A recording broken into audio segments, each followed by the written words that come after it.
Hare Krishna, Krishna Krishna, Hare Hare, Hare Rama, Rama Rama, Hare Hare.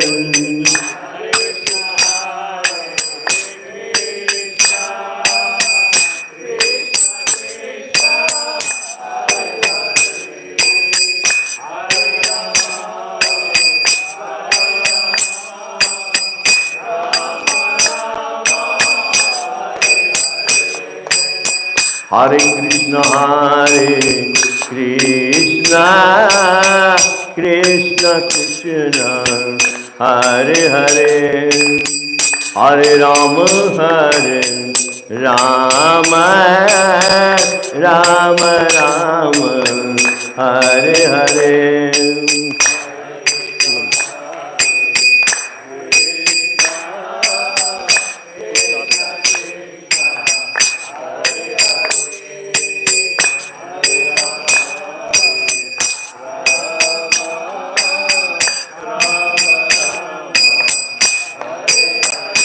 Jai Radha Govinda, Radha Govinda Radhe.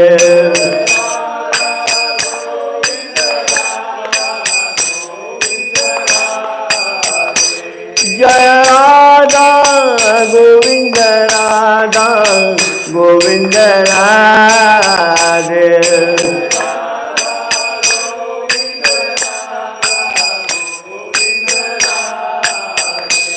Jai Gauranita, Jai Gauranita, Gauranita, Jai Gauranita.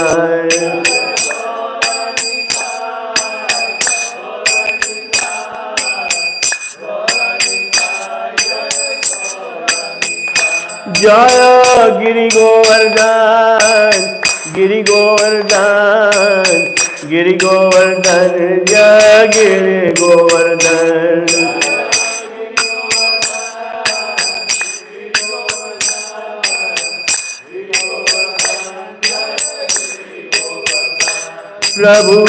Prabhupada, Prabhupada, Prabhupada, Prabhupada.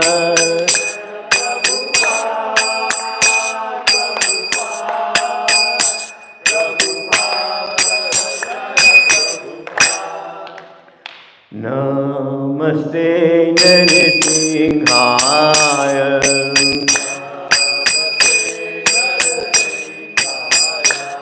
Prahlad Radhayana,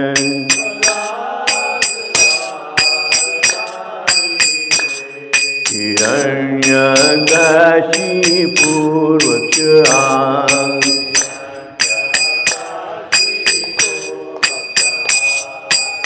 Shilatankan Khalai,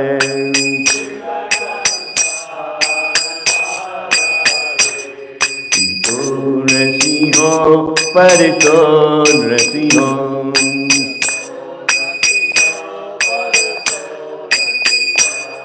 Yato Yato Tato Nrasiho,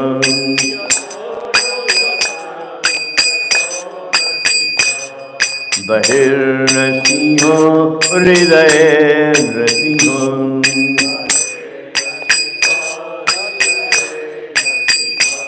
Narasimham Gadim Sharanam Prapadya,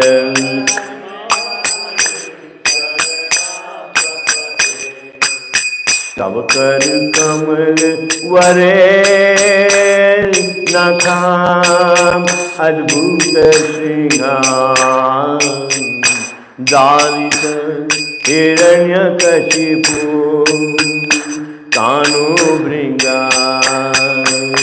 Keshavadruta Narhari Rupa, Jai Jagdish Hare, Jai Jagdish Hare, Jai Jagdish Hare.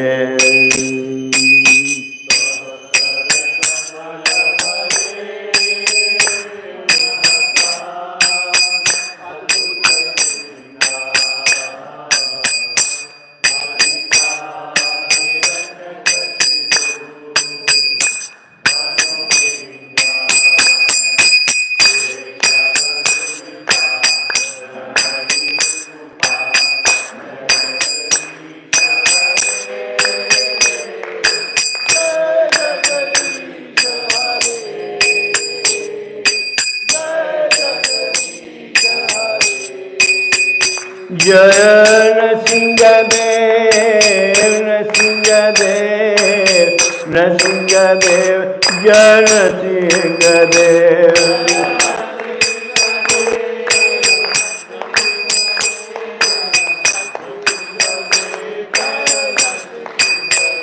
जय प्रहलाद महाराज प्रहलाद महाराज प्रहलाद महाराज जय प्रहलाद महाराज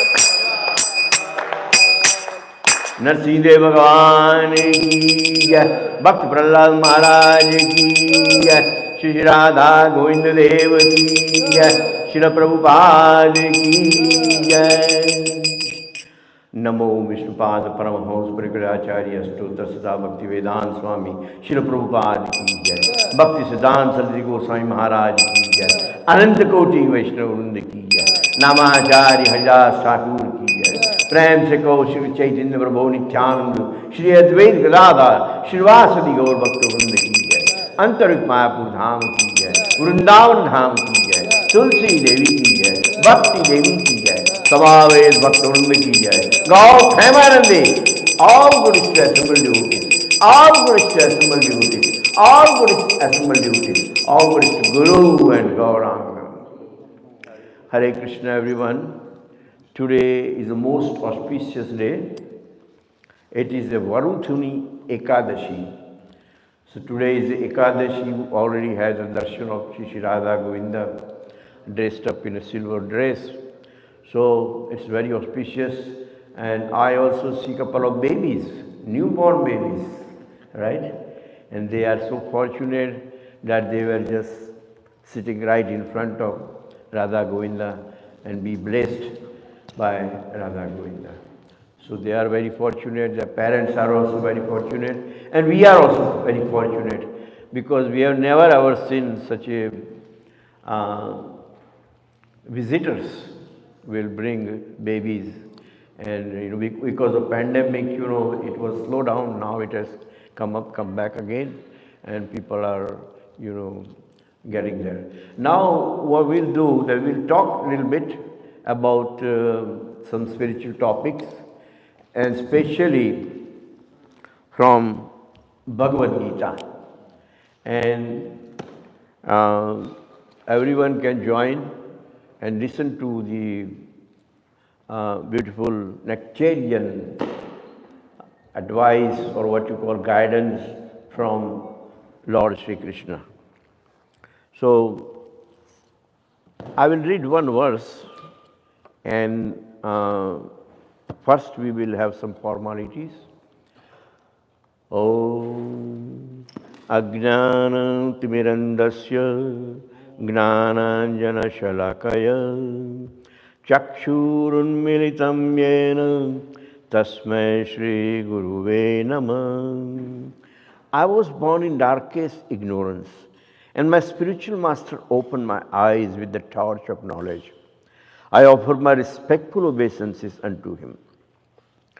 Shri Chaitanya Manovistam Sthapitam Yena Bhutale Swayam Rupa Kadamayam Dadati Swapadantikam. When will Srila Rupa Goswami Prabhupada, who has established within this material world the mission to fulfill the desire of Lord Chaitanya, give me shelter under his lotus feet?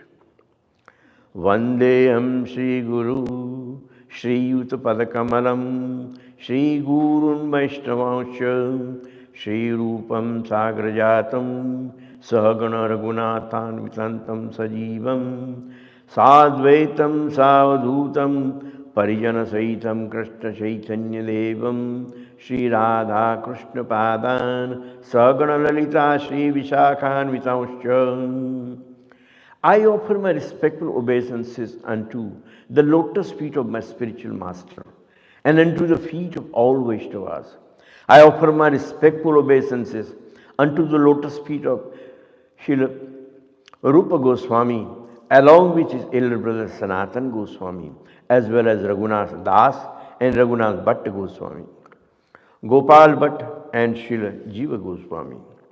I offer my respectful obeisances to Lord Sri Krishna Chaitanya and Lord Nityananda, along with Advaita Acharya, Gadadhar, Srivas, and other associates. I offer my respectful obeisances to Srimati Radharani and Sri Krishna, along with their associate Sri Lalita and Vishaka. हे कृष्ण करुणा सिंधु दीनबंधु जगतपते गोपेश गोपिका कांत राधा कांत नमोस्तुते. My dear Krishna, you are the friend of the distressed and the source of creation. You are the master of the gopis and the lover of Radharani. I offer my respectful obeisances unto you. तप्त कांचन गौरांगी राधे वृंदावनेश्वरी वृषभानुसुते देवी प्रणमामि हरिप्रिये. I offer my respects to Radharani, whose bodily complexion is like molten gold, and who is the queen of Vrindavan. You are the daughter of King Vrishabhanu, and you are very dear to Lord Sri Krishna. वाञ्छाकल्पतरुभ्यश्च कृपा सिन्धुभ्य एव च पतितानां पावनेभ्यो वैष्णवेभ्यो नमो नमः. I offer my respectful obeisances unto all Vaishnava devotees of the Lord. They can fulfill the desires of everyone, just like desired trees, and they are full of compassion for the fallen souls. Shri Krishna Chaitanya Prabhu Nityananda Shri Advaita Gadadhar Srivasadi Gaur Bhakta Vrindam. I offer my obeisances to Shri Krishna Chaitanya Prabhu Nityananda Shri Advaita Gadadhar Srivas and all others in the line of devotion. Hare Krishna, Krishna Krishna, Hare Hare, Hare Ram, Ram Ram, Hare Hare. Hare Krishna, Krishna Krishna, Hare Hare, Hare Ram, Ram Ram, Hare Hare. So today's verse is text number 41 and chapter number 1 from Bhagavad Gita as it is. The wordings are Sankaro Narakayeva Kulagnanam Kulasya Cha Patanti Pitaro Yesham Lukta Pindo Dakakriya. Sankaro Narakayeva Kulagnanam Kulasya Cha Patanti Pitaro Yesham Lukta Pindo Dakakriya. Translation by Srila Prabhupada. An increase of unwanted population certainly causes hellish life, both for the family and for those who destroy the family traditions. The ancestors of such corrupt families fall down because the performance for offering them food and water are entirely stopped. According to rules and regulations of fruitive activities, there is a need to offer periodical food and water to the forefathers of the family.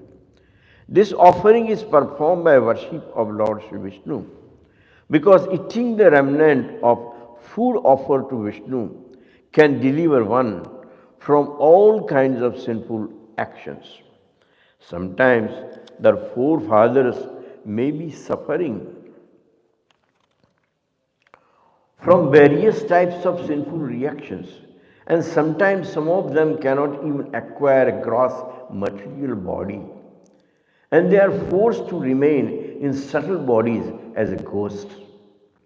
Thus, when remnants of prasadam food are offered to forefathers by descendants, their forefathers are released from ghostly or other kind of miserable life. Such help rendered to forefathers in a family tradition. And those who are not in devotional life are required to perform such rituals. One who is engaged in the devotion life is not required to perform such actions. Simply by performing devotional service, one can deliver hundreds and thousands of forefathers from all kinds of miseries. It is stated in Bhagavatam, Devarshi Bhutatma Nunam Pitrunam.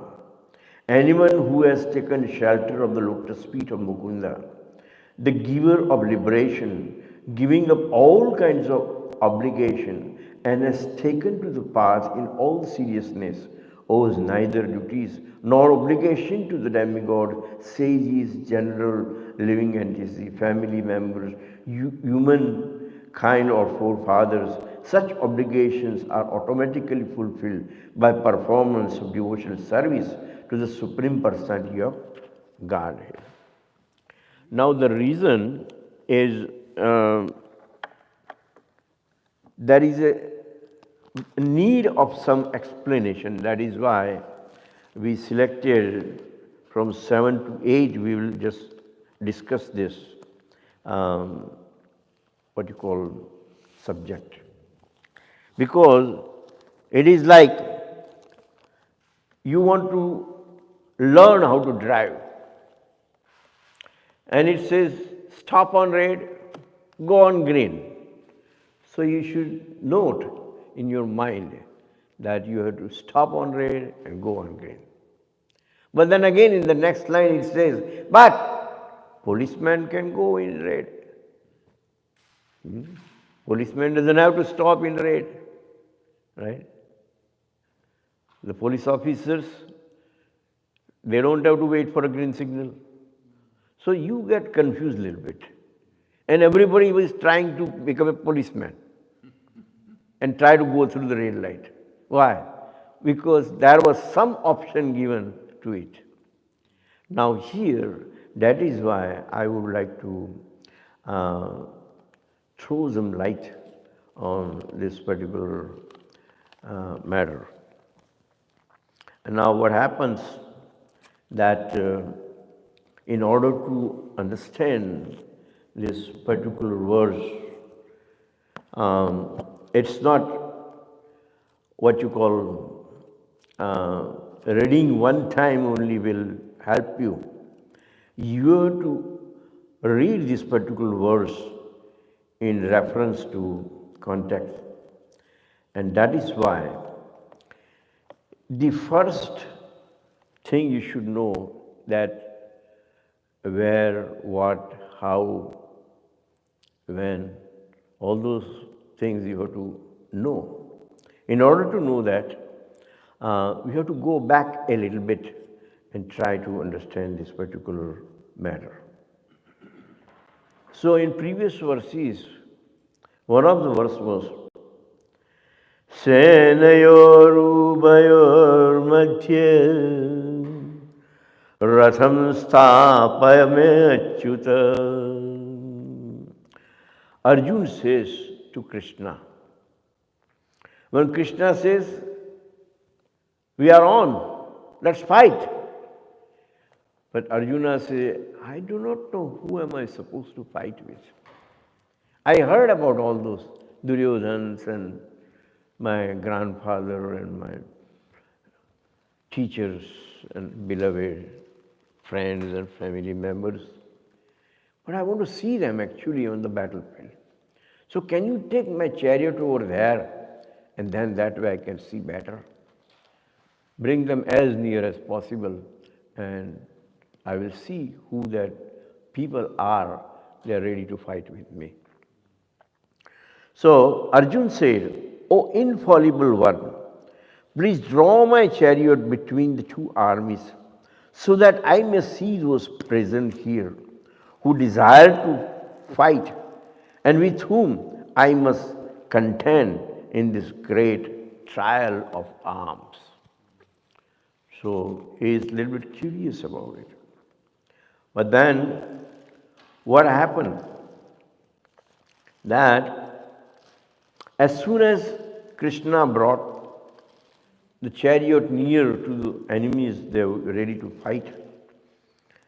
Here the verse is Drashtre me svajanam Krishna yutsum samupasthitam.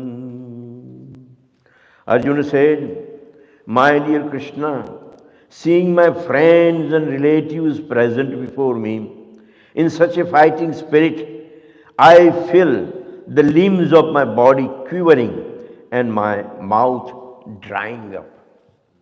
So his mind is reeling and he could not believe that his own beloved cousins are trying to fight.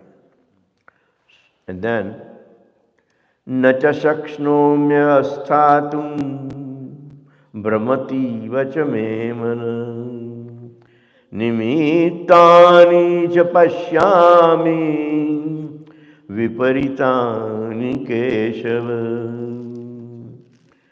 Then he says, I am now unable to stand here any longer. I am forgetting myself and my mind is reeling. I see only cause of misfortune, O Krishna, killer of the Keshi demon. He says, this is a sign of misfortune. How is it possible? Till yesterday we were praying together and today we are ready to kill one another. What is going on? So he could not even believe what was he seeing. And then he says, Nihitya dhatrastan ka pritisya janardana. What pleasure will we derive from killing the sons of Dhritarashtra? What we are going to get out of this? Please tell me, so that I can understand. And then he says, Katham nagayam asmami papasmani vartitum kulakshaya krutam dosham prapashya virjanardan. O Janardan, although these men, their hearts overtaken by greed, see no faults in killing one's family or quarreling with the friends, why should we, who can see the crime in destroying the family, engage in this act of sin? This is a sinful activity. They don't understand, but you understand, I understand. So why should we get engaged in this battle? And then it says, Kulakshaye pranashyanti kuladharma sanatana dharme naste kulam krishnam adharmo vivachyutam. With the destruction of dynasty, the eternal family tradition is vanquished, and thus the rest of the family becomes involved in irreligion. Now, this certain words, Kula Dharma, Jati Dharma, all this, we have to remember because we are going to discuss that. What are they? Adharma vibhavat Krishna pradushyanti kulastriya strishu dustastu arshenya jayate varana sankara. When irreligion is prominent in the family, O Krishna, the woman of the family becomes polluted, and from the degradation of womanhood, O descendants of Vrishni, comes unwanted progeny. When the woman gets degraded, that time the unwanted progeny takes care. Now the verse is coming one that we are talking about. Sankaro narkai eva kulagnanam kulasya cha patanti pitaro yasya lupta pindodaka kriya. as an increase of unwanted population certainly causes hellish life, both for the family and for those who destroy the family tradition. The ancestor of such corrupt families fall down because the performance of offering them food and water are entirely stopped. By the evil deeds of those who destroy the family tradition and thus give rise to unwanted children, all kinds of community projects and family welfare activities are devastated. I have heard by disciplic succession that those who destroy family traditions dwell always in the hell. How strange it is that we are preparing to commit greatly sinful acts, driven by the desire to enjoy royal happiness, we are intent to killing our own kinsmen. And then he said, better for me if the sons of Dhritarashtra, weapons in their hands, were to kill me, unarmed and unresisting on the battlefield. And now Sanjay comes in the picture, and what he saw is conveying to Dhritarashtra, and he says, Arjuna, having thus spoken on the battlefield, cast aside his bow and arrow and sat down on the chariot, his mind overwhelmed with grief. So this is the scenario that I told you in short, but Prabhupada has elaborated all these verses very beautifully. But this is the thing. Now, what are those things that they are talking about, by saying jati dharma, kula dharma, etc. So, we have to know that in Manusmriti and so many other scriptures, they have mentioned, including Bhagavad Gita, 4 spiritual orders. And they are Brahmacharya, which is a student life, Grahastha, the householder life, Vanaprastha, the retirement life, and Sannyasa, the renunciation life. These are the 4 orders. Usually, like if you have 100 years of age, then 1 to 25 is like student's age, where celibacy is a must because you are not married. And then you get married and you enter the next ashram, which is a Grihastha ashram. And that is a household life from 25 to 50. From 50 onwards up to 75, it is a retirement or Vanaprastha ashram. And after 75, they recommend that you have to give up everything and you have to become a sannyasi. A renounced order of life. So these are the 4 spiritual orders. And also there are social orders. In Bhagavad Gita, somewhere Krishna says, Chatur varnam maya sushtam gun karma vibhagashaya.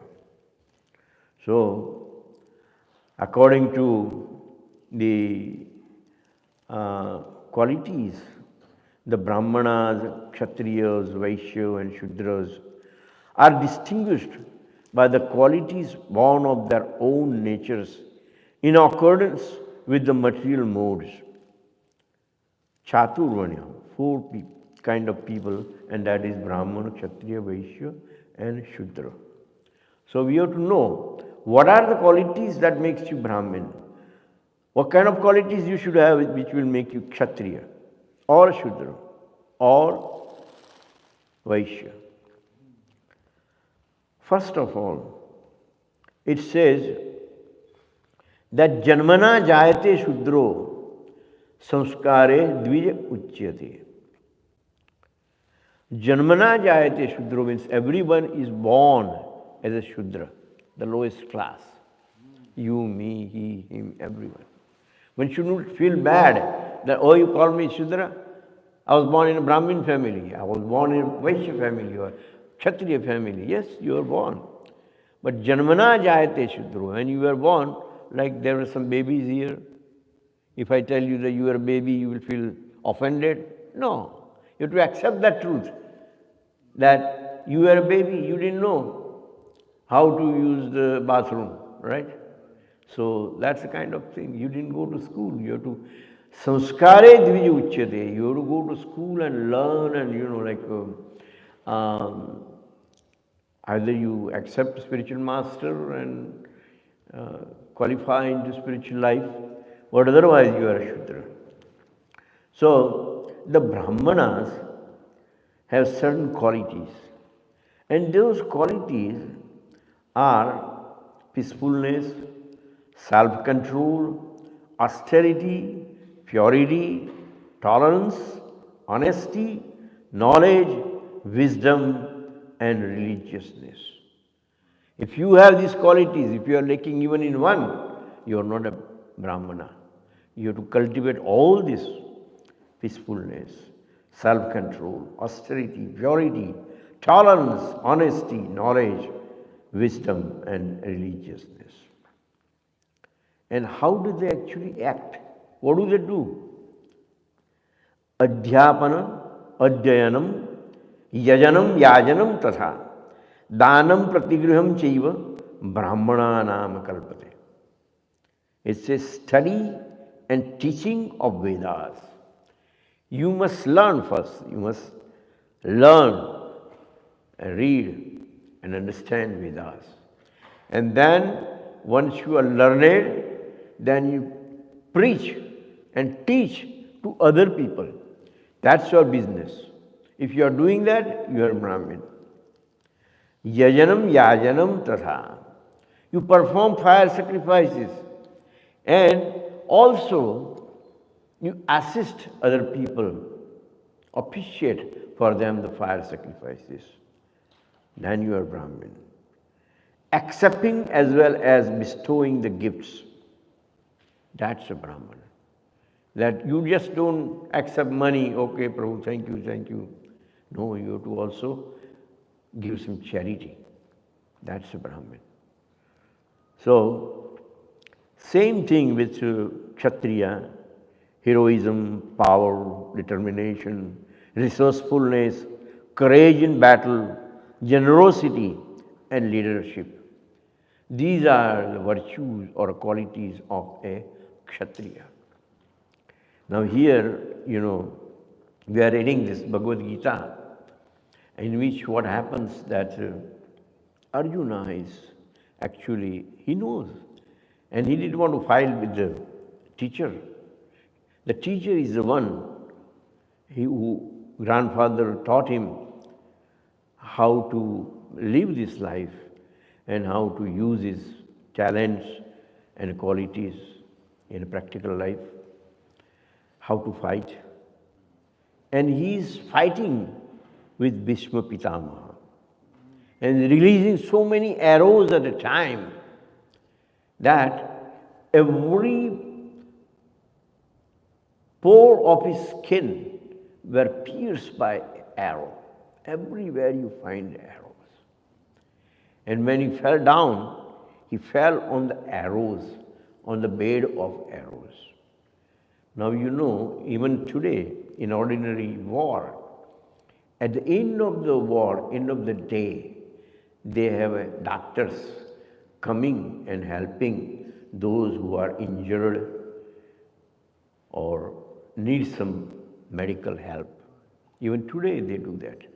So in those days, of course, they were highly morally educated people, and they had these surgeons who will come and remove the arrows. So the team of surgeons, comes in Mahabharata, team of surgeons, they come. When Bhishma sees that these people are coming to help me, they will pull out the arrows, they will apply some kind of ointment and all that, and I feel comfortable. They will save my life. But Bhishma Pitama says in Mahabharata, Eva meva mahabaho धर्मेशु परितिष्ठता सप्तमम क्षत्रियेणो शरतल्प gaten away. He says a kshatriya who is strictly devoted to his duty should repose on a bed of arrows while casting off his moral coil on the field of battle. The surgeons were therefore no longer of any use to me. Vishmapitra says the real kshatriya is who is hurt by the arrow and he dies on the battlefield. It's not that he's taking help of a surgeon trying to remove and then, apply an ointment and medication and try to survive. No, that's not Kshatriya. This is a true incident in Mahabharata, that he proved that he had those qualities: heroism, power, determination, resourcefulness, courage in battle, generosity, and leadership. And then, so far as Vaishya is concerned, farming, cow protection, and business. It's a mercantile class, and they do the business honestly, and these are his qualities. And Shudras, labor service to others. All those three classes, Brahman, Kshatriya, Vaishya, are served by Shudras through the labor service. But in any instance, we just discussed this Varnashram, Jati, Dharma, but any one of them will have to perform a sacrifice. What kind of sacrifice? Brahma Yagna, Navagraha Yagna, Rishi Yagna, Pitru Yagna, Manushya Yagna, Bhut Yagna. What is that? We are all obligated to all the sages for giving us this scriptures like Bhagavad Gita and all that.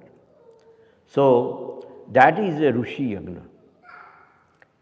And then Brahma Yagna, starting from Brahma onwards, all the demigods and also the planets, Surya, Shukra, Chandra, Mangala, Rahu, Shani, Ketu, Guru, Budh, they are all obliging us. Up to certain time in the night, we can't even see our own hands. It's dark. All of a sudden, when we wake up, it's light, and we don't have to pay for electricity, right? We don't have to light up the lamp, nothing. For the entire day, the sun is giving us the light. The Vayudev is giving us the air, so we can breathe day and night, as much as we want. And then Varudev is giving us the water, and they are not charging. Tons and tons of water is pouring from the sky, and you can collect as much as you want and drink as much as you want. So the thing is, all these planets are obliging us, and we have to perform a sacrifice for them. Pitru Yagna.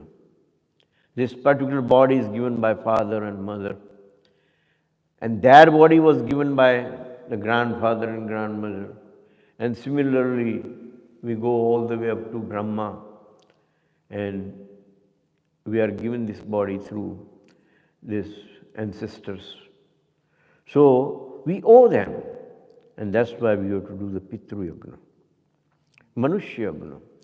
We are more intelligent than a dog and a cat. So you see in New York City, people have a dog, and they walk on the sidewalk, and they feed them water, they feed them food, they love them, they sleep next to them in a bed, and they become their family members. Why? They can't talk, they can't understand anything, but they love, and it becomes your duty to, be nice to them. And Bhuta Yagna is like when you go near the tree, near the roots, you will find so many insects like ants. And some people are just feeding them. They throw some leftover food or flour or something so that they can eat and survive. But it is our duty that we make sure that they don't starve and they have something to eat, something to drink. So these are all sacrifices also recommended in our scriptures. So going back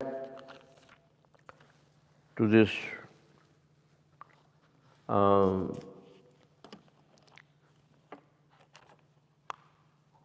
rituals,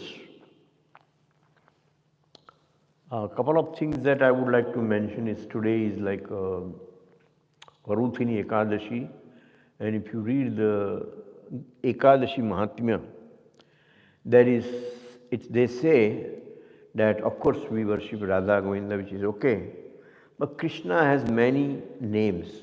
If you read the Vishnu Sahasranam, there are 1008 names. And today, the recommended name is Janardana. That's why every verse that I read, it had the name Janardana. So it's just a coincidence that indirectly we are chanting Janardana. Second thing is that 8th of June, we are having Rath Yatra. There are going to be 3 chariots, Lord Jagannath, Baladev and Subhadra. And there will be a parade starting from 45th and 5th Avenue, and we will go down all the way up to West 4th Street. And over there we will spend the whole day, entire day, in community of devotees. There will be free feast, so many entertainment, and so much other things to see, like exhibitions and everything. So you should come, because that is a part of our sacrifice. You are sacrificing some time. You may be working that day. People say that, oh, I'm working Saturday, I have overtime. But you have to sacrifice that overtime. You do it some other time, but please come for Rath Yatra. So that was another thing. And the third thing is, we just read one verse in Bhagavad Gita, Devarshi Bhutatma Nunam Pitrunam Na Kinkaro Nayam Rushi Charajan Sarvatmanaya Sharanam Sharanamyam Gato Mukundam Parivutta Kartam. What it means that you must feed the root of the tree. Once you feed the root of the tree, then what happens? Automatically, like if the root is 75 feet tall, you don't have to put a crane and try to water the last leaf touching the sky. No, you can't do that. That's not intelligent. You just put even a drop of water or a bucket full of water, whatever amount of water you can spare, you give it to the root, and the root will take it all the way to every branch and every twigs and every leaf, fruits and flower, and it will nourish the tree, the entire tree. So that is why this particular verse says that once you satisfy Krishna, then you have satisfied all these people. The sages I talked about, Brahma I talked about, demigods I talked about, the planets I talked about, the people around us, the animals around us, the insects and birds and beasts. They are all satisfied once you satisfy Krishna. This is what it is. It's everywhere, in every book. especially in ISKCON books, that's all the cream of the substance is. Over and over and over. So show me a single page of Prabhupada's writings where there is no Krishna. Every page, 100 times he's writing Krishna, Krishna, Krishna, Krishna. Right? He's really hammering you. Don't forget Krishna, always remember Krishna. That's why every page, somehow, he has introduced Krishna to us. So it's very easy to read, write, talk about it. But have you ever seen or have you met anybody who has really presented himself as a devotee of Krishna? Right? The Brahmacharya ashram, the Vanaprastha ashram, Sannyas ashram, he just retired at early age. When I came to this country, there were not that many Indian people. So in my area, there were 3 people. One was me.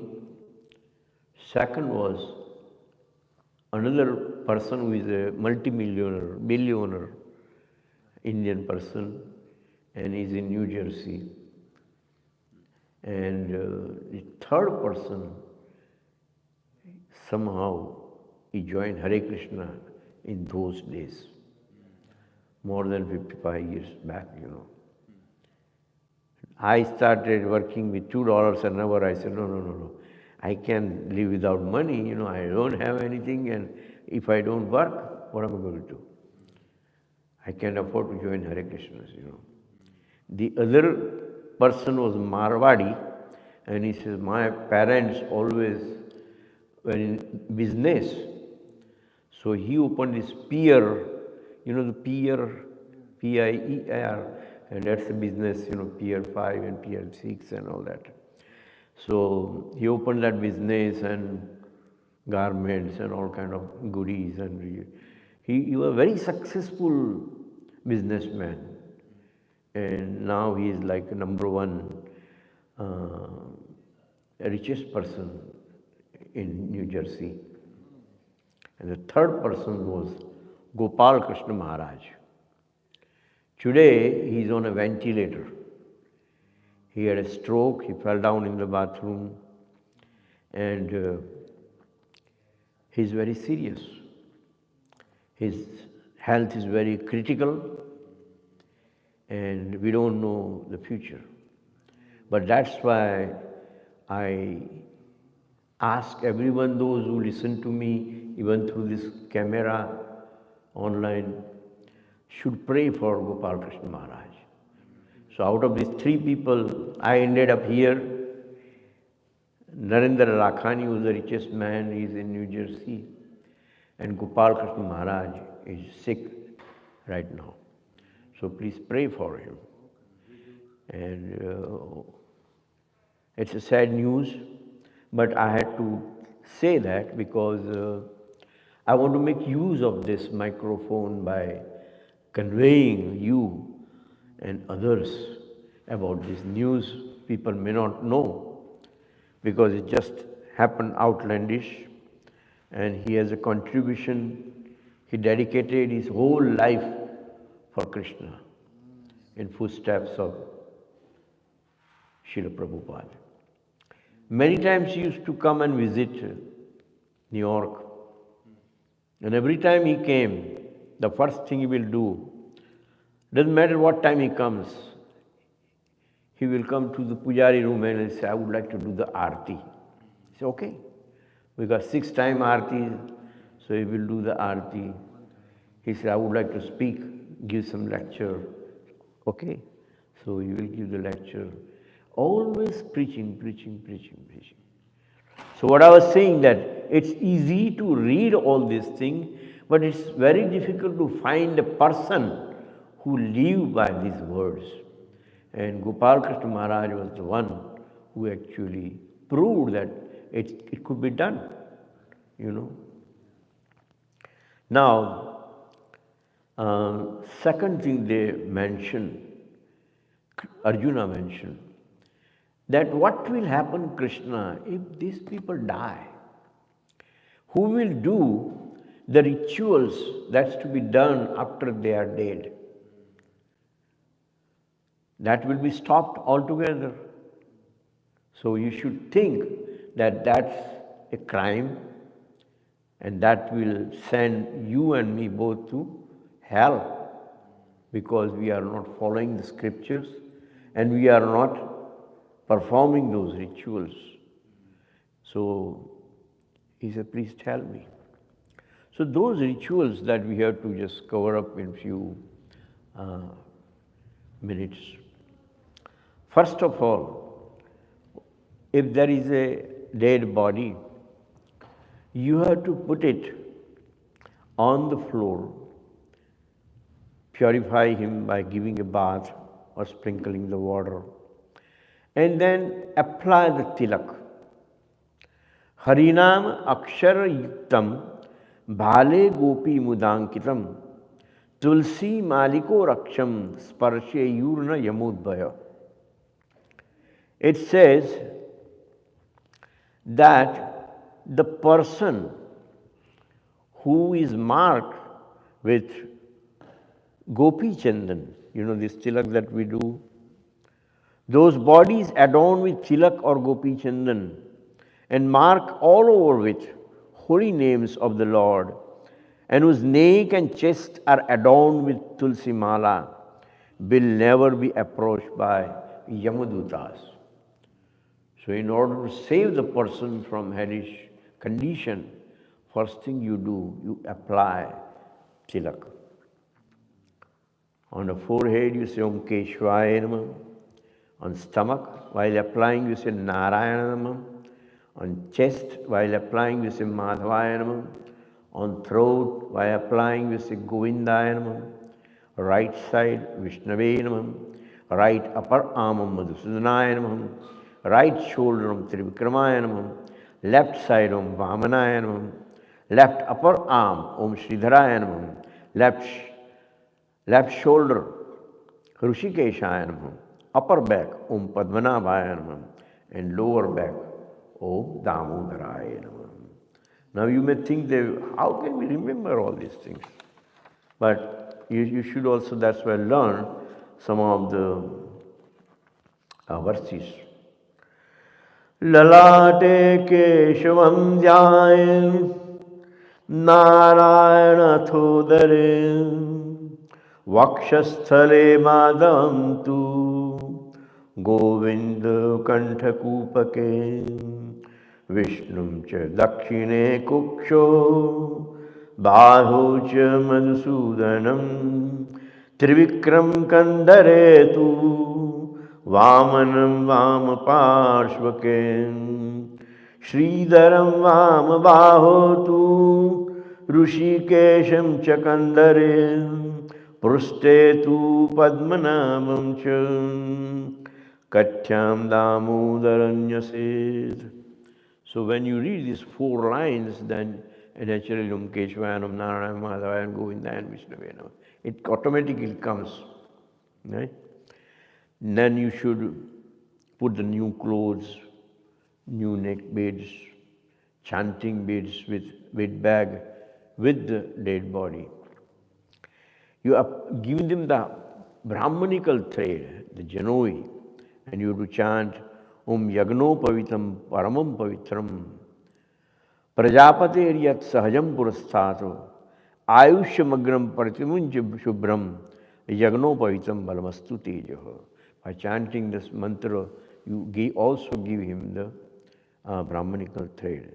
And then chant Gayatri mantra and a Hare Krishna Mahamantra in the right ear. And after that, rice flour or wheat flour or bajri flour or mixed milk, sugar, ghee, honey, sesame and jaw. Make total 6 large size round laddus or pind. Because like you said, Arjuna in this verse, he says, the oblation of giving food and water will stop. But we don't want to stop it. So that's why you make them, which is known as a pind, and then you offer it to the body and offer this, what you call, water also. While purifying the body, you chant, Gayani cha tirthani ye cha punya shilochaya Kurukshetram cha ganga cha yamunica cha saritambaram. So having meditated upon all holy places, rivers and oceans, the deceased has bathed and now purified himself. And then you pray for him. My dear Lord, one who earnestly waits for you to bestow your causeless mercy upon him, all the while patiently suffering the reaction of his past misdeeds and offering you respectful obeisances with his heart, words, and body, is surely eligible for liberation, for it has become his rightful claim. So just like a lawyer is actually arguing with the judge, and he says, this is my client, and this is his right, and you must give him his right. Similarly, we have to talk behalf of him because he doesn't have the gross body anymore. He doesn't have a tongue which can be activated. So he's a dead person. So you have to speak behalf of him and say, let this temporary body be burned to ashes and let air of life be merged with the total air. Now, O my Lord, please remember all his sacrifices, and because you are the ultimate beneficiary, please remember all that he has done for you. Actually, these verses are from Ishopanishad. O my Lord, powerful as fire, omnipotent one, now please lead him on the right path to reach this. And since you know all that he has done in past, please free him from the reactions of his past sins so that there will be no hindrance to his progress to go back to Godhead. So you have to plead all these things. After that death, may the power of thy sight be absorbed in the sun, and may the soul go to the atmosphere, and may thou go to the luminous region, or the earth in accordance with the meritorious deeds thou hast performed here. Go to the waters, if it is to be lot, and go to the plants, assuming different bodies. And then what happens? The soul thus stays 3 days in the water, 3 days in fire, 3 days in space, and then travels on wind. So this is from Garuda Purana, that they observe what exactly happening with the soul. We know what's happening with the body, but the soul stays 3 days in the water, 3 days in a fire, 3 days in a space, and then soul will continue towards Yamaraja's place. So this is what it is. Now, so that the deceased does not wander like a ghost in the ether, with only a subtle body, but instead takes on the body with which he may live pleasantly on the planet of the Pitrus, which offers certain delights, before he finds his final destiny. Offering of pind reforms a temporary body with organ and senses that are equivalent to those we are familiar with. The next body is built as follows. Just like our own body, there were babies few months before they were in the womb of the mother. And if you know radiology, they show you on the screen that which organ is coming first, second, third, fourth. So the first comes head, the second comes the eyes, then comes ears, then comes nose, then comes cheeks, mouth and neck, then comes heart and sides and stomach, sexual organs, then comes waist, the back and anus, then comes thighs, then comes ankles, and then comes calves, then comes feet, and then hunger and thirst. So the thing is that there is a sequence, like A comes before B and B comes before C.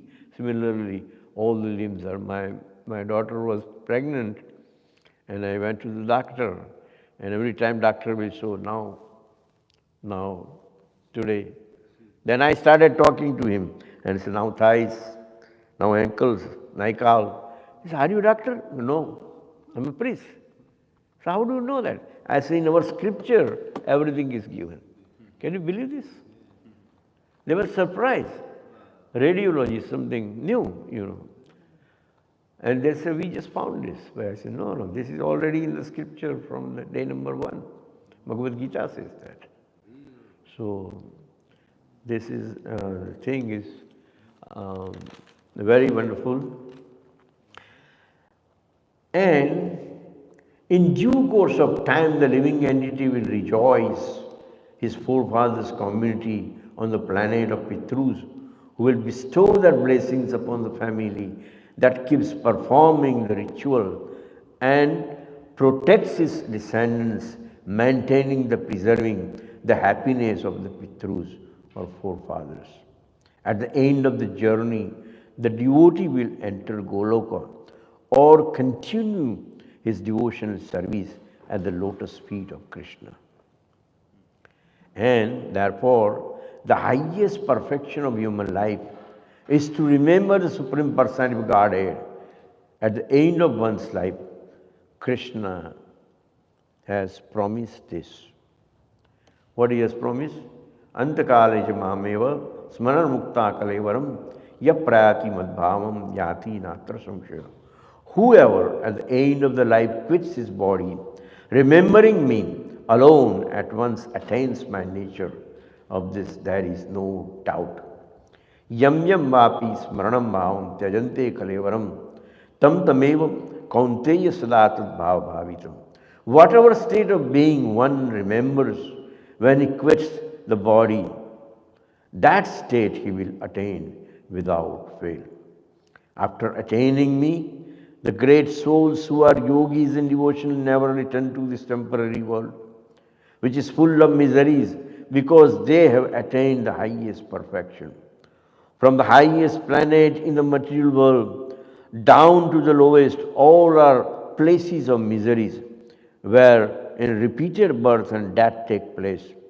But one who attains my abode never takes birth again. So this is the importance of performing the rituals. And we end this chapter with prayer. Om Yoho Shanti Andariksha Shanti Pratvihi Shanti Rabha Shanti Raushadaya Shanti Vanaspadaya Shantir Vishve Deva Shanti Brahma Shanti Sarvam Shanti Shanti Reva Shanti Samam Shanti Redi Om Shanti Shanti Shanti Om Sarve Bhavantu Sukhinam Sarve Santu Niramaya Sarve Bhadrani Pashyantu Ma Kashtu Kvapnayatu. O Lord, in Thee may all be happy, may all be free from misery, may all realize goodness, and may no one suffer pain.